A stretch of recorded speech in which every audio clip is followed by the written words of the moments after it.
Okay, we're going to take just a few minutes and talk about what it takes to get a contractor's license in the state of New Mexico. So there's a few steps to this, and feel free to call our office or reach us at constructionseminars.com to find out more information about specific price and specific dates. But basically, to get a contractor's license, you have to obtain the necessary experience.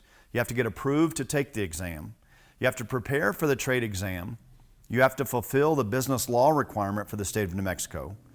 You have to pass the exam, and then you have to turn in all your license application paperwork to PSI once you've passed. So let's get into those a little bit deeper.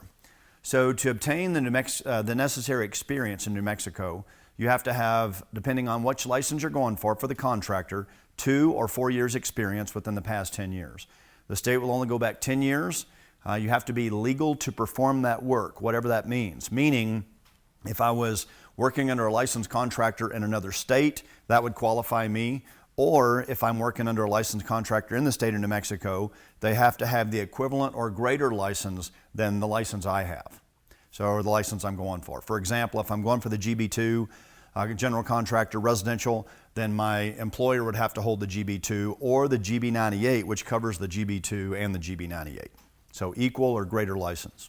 So again, GB2 requires 2 years experience in the past 10 years. GB98 requires 4 years experience within the past 10 years.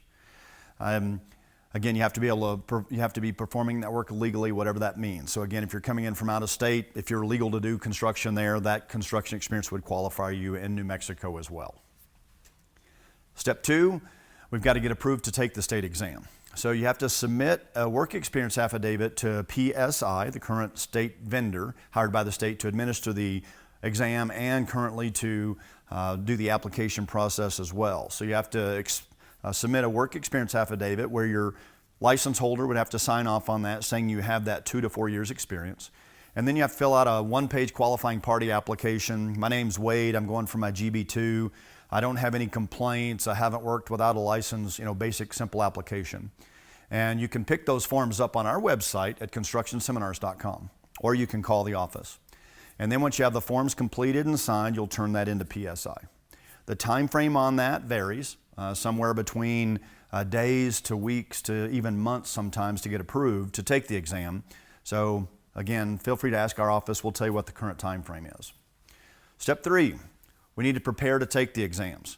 Now let me explain to you why you need a preparation course. If I was looking to get a contractor's license and I'd been in the construction industries for 10 or 15 or 20 years, I would think surely I do not need any help passing this exam because I know how to do what I do every day in construction.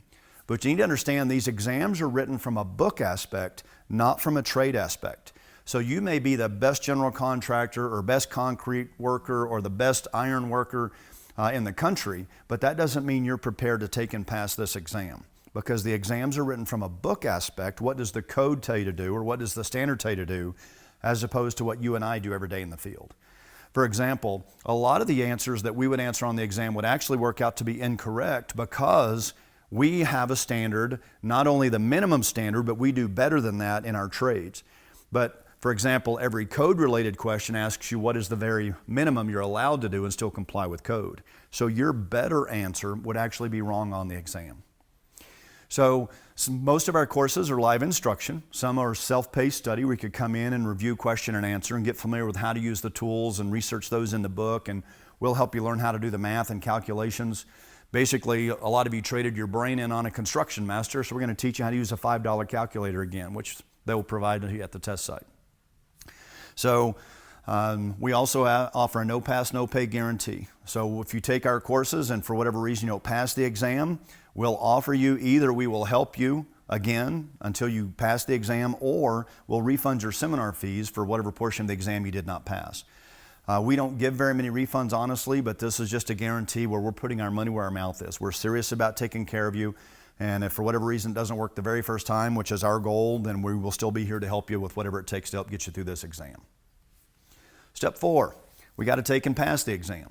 So again, once we've submitted our affidavit, once we've been approved to take the exam, then we have to schedule the exam, take and pass the exam.